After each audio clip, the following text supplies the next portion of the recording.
गई है। लेकिन जिस तरीके से 10 बजे की जो बैठक तय की गई थी वो अभी शुरू नहीं हुई है और लगता भी नहीं कि अभी कुछ देर में ये बैठक शुरू हो जाए, क्योंकि इसकी दो वजह सामने, एक तो हाई लेवल मीटिंग अभी चल रही है और दूसरी इस मीटिंग। दीपक, मैं लौट रहा हूं आपके पास। हमारे साथ निर्दलीय विधायक संयम लोढ़ा जी फोन लाइन पर जुड़ गए हैं। संयम जी, क्या चल रहा है, कुछ बताएंगे आप इस वक्त, क्योंकि समझ नहीं पा रहे हैं हम। बैठक होती है विधायकों की और उसमें एक प्रस्ताव पारित किया जाता है कि कार्रवाई की जाएगी, दूसरी तरफ सचिन पायलट को मनाने की भी कोशिशें की जाती हैं। चल क्या रहा है? देखिए, आपको तो सब समझ में आता है, लेकिन आप भ्रम पैदा करने में भी आप सब लोग माहिर हैं। ये सही है कि कांग्रेस विधायक दल की बैठक में इस तरह का प्रस्ताव पारित हुआ है कि जिन लोगों ने अनुशासनहीनता की है उनके खिलाफ कार्रवाई की जाए, लेकिन वो सभी लोग कांग्रेस परिवार का हिस्सा रहे हैं, तो उनको एक अवसर और देने में कोई भी बुराई नहीं है कि यदि वो वापस उनको समझ में आ जाए। ये प्रजातांत्रिक व्यवस्था है। जब 100 से ज्यादा लोग माननीय मुख्यमंत्री अशोक गहलोत के साथ खड़े हैं, वो भी दूसरे लोग जो वहां पर गुड़गांव हरियाणा में कहीं बैठे हुए हैं, वो भी कांग्रेस विधायक दल का हिस्सा है, तो बहुमत का सम्मान करते हुए उन सबको भी आना चाहिए। तो इस बात का एक मौका देना आवश्यक था और वो दिया गया है। हम आशा करते हैं कि उनको अपनी गलती का एहसास होगा और वो फिर से कांग्रेस परिवार में जुड़ सकेंगे।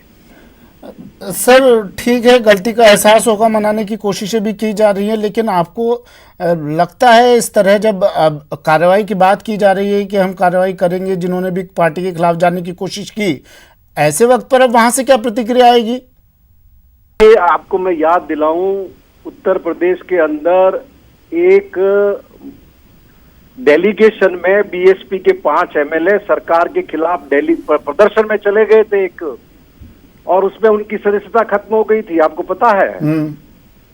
तो ये पार्टी का अनुशासन तो हर एक को ध्यान में रखना पड़ेगा। आप कांग्रेस की टिकट पर जीते हुए हैं तो कांग्रेस के निर्देशानुसार तो चलना ही होगा, ठीक है, नहीं तो आप जो ये दल बदल कानून की हिस्ट्री है और उसकी परिभाषा को अच्छी तरह से पढ़ लें। एसओजी का जब नोटिस गया सचिन पायलट के पास पूछताछ के लिए, वो खफा इसी बात से हो गए सर? अनुशासनात्मक एसओजी का सुनिए बात मेरी, एसओजी का नोटिस हमें भी मिला है, हाँ, लेकिन कोई भी आदमी कानून से ऊपर नहीं है जी। हर व्यक्ति को कानून को बुलाने का अधिकार है। अगर कानून को कहीं भी ये लगता है कि उस जांच में आपके सहयोग की आवश्यकता है, तो प्रत्येक नागरिक को, चाहे वो किसी भी ओहदे पर हो, उसको आगे बढ़ करके कानून का सहयोग करना चाहिए। हम सब लोग जिम्मेदार नागरिक हैं, हम कानून से ऊपर नहीं हैं, हाँ। हमारा ओहदा कानून से ऊपर नहीं है, हाँ। अभी आप फेयरमाउंट होटल में हैं सर? बिल्कुल हैं हम। कितने विधायक हैं सर वहाँ पर? सारे विधायक जिनके बारे में कल आपको बताया गया, सभी एक बार और बता देंगे तो ठीक रहेगा सर, दर्शक सुन रहे हैं। कितनी संख्या जो फिगर, मैजिक फिगर चाहिए वो फिगर यहाँ मौजूद है, और जब भी माननीय मुख्यमंत्री का आदेश होगा 101, 102 नहीं, मैं ये गिनने का काम नहीं करता इस संबंध में। वहाँ मौजूद है इसलिए पूछ रहा था सर मैं आपसे। नहीं, हमें तो 110 के करीब लगते हैं जी, 107, 108 के करीब लगते हैं हमें तो यहाँ। मतलब कोई खतरा नहीं है, लेकिन फिर भी सचिन पायलट खेमे की तरफ से बयान आता है कि सरकार के पास संख्या बल नहीं है। तो दिमाग से ही निकाल दीजिए आप। अशोक गहलोत, मैंने जैसा 2 दिन पहले भी कहा था आपके चैनल पर ही, अशोक गहलोत 3.5 साल राजस्थान को और विकास के पथ पर ले जाएंगे। राजस्थान की जनता की जिस कोविड में ऐतिहासिक तरीके से उन्होंने सेवा की है, उसी तरीके से सेवा जारी रहेगी। अच्छा, अब सचिन पायलट की तरफ से, सचिन पायलट खेमे की तरफ से कोई सकारात्मक मैसेज मिलता है तो अशोक गहलोत, मुख्यमंत्री अशोक गहलोत, उनके खेमे की तरफ से क्या प्रतिक्रिया होगी? देखिए, अशोक गहलोत बहुत वरिष्ठ नेता है, कांग्रेस पार्टी उनके मार्गदर्शन में चल रही है जी। वो देश में कांग्रेस पार्टी को लगातार मार्गदर्शन करते आए हैं, इसलिए किसी भी व्यक्ति को ये नहीं सोचना चाहिए, उनका दिल बहुत बड़ा है।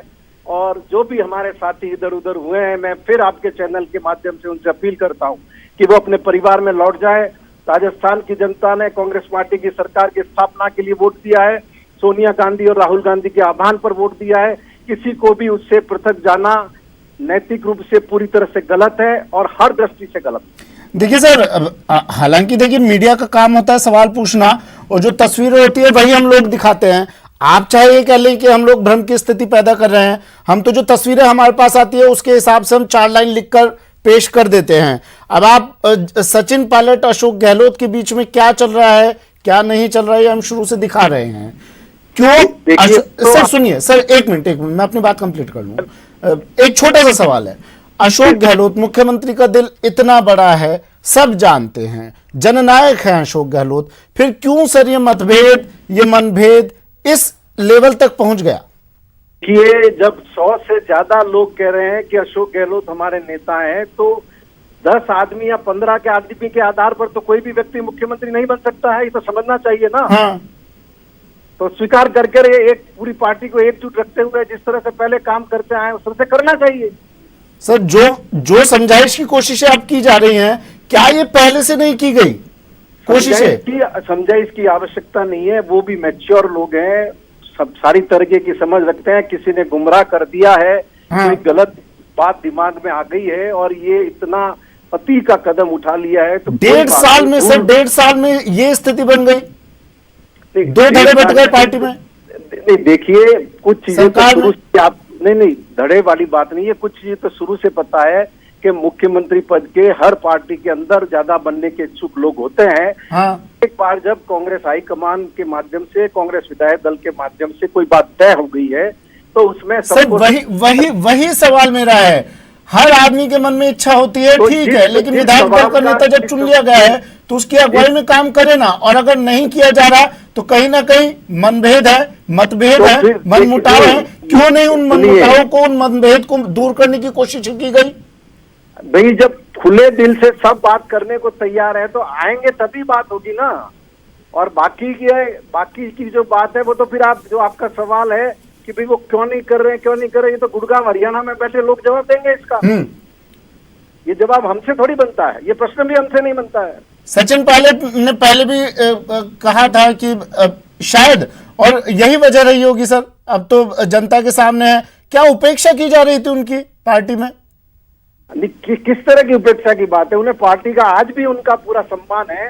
वो 2004 में पहली बार सांसद बने हैं, पार्टी ने केंद्रीय मंत्री बनाया है, प्रदेश कांग्रेस का अध्यक्ष बनाया है, अब उप मुख्यमंत्री बनाया है, इतने अत्यंत महत्वपूर्ण विभागों की जिम्मेदारी है, क्या उपेक्षा हुई है? अब कल जो खबरें आ रही थी उसके अनुसार वो शायद विभाग भी कुछ नए चाहते हैं, क्या अब इसकी तरफ से प्रदेश स्तर पर कुछ सकारात्मक कदम उठाए जाएंगे जो उनकी डिमांड विभागों के बारे में बात करनी है तो भारतीय जनता पार्टी के लोगों के साथ मिलकर के बात थोड़ी होगी जी।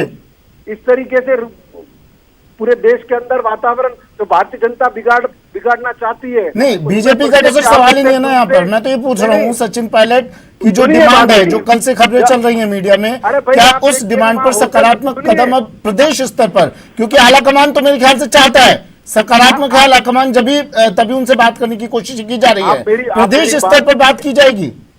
आप मेरी बात सुनिए, हरियाणा में वहाँ की व्यवस्था कौन संभाल रहा है? वही एजेंसी, वही लोग संभाल रहे हैं जिसने मध्य प्रदेश में तोड़फोड़ की व्यवस्था संभाली थी जी। क्या ये इसका पता नहीं? सर एक आखिरी सवाल, ये स्थिति एमपी में भी देखने को मिली, ये स्थिति पंजाब में भी, अब राजस्थान में भी, हालांकि राजस्थान से उम्मीद थी नहीं कि ऐसी स्थिति सामने आएगी, ये हर जगह कांग्रेस में 2 धड़े बढ़ते हुए नजर क्यों आ रहे हैं?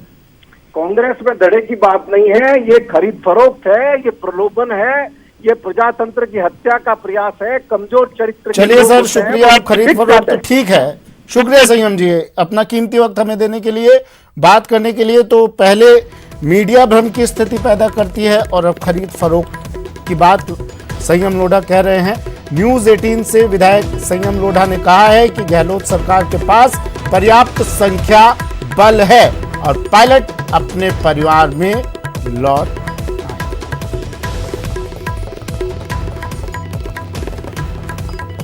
दीपक, अपनी बात जारी रख सकते हैं आप। देखिए सुमित, अभी की अपडेट ये है कि जाहिदा जो कि कामा से विधायक है, भरतपुर के कामा से, वो अभी पहुंच चुकी हैं, वो भी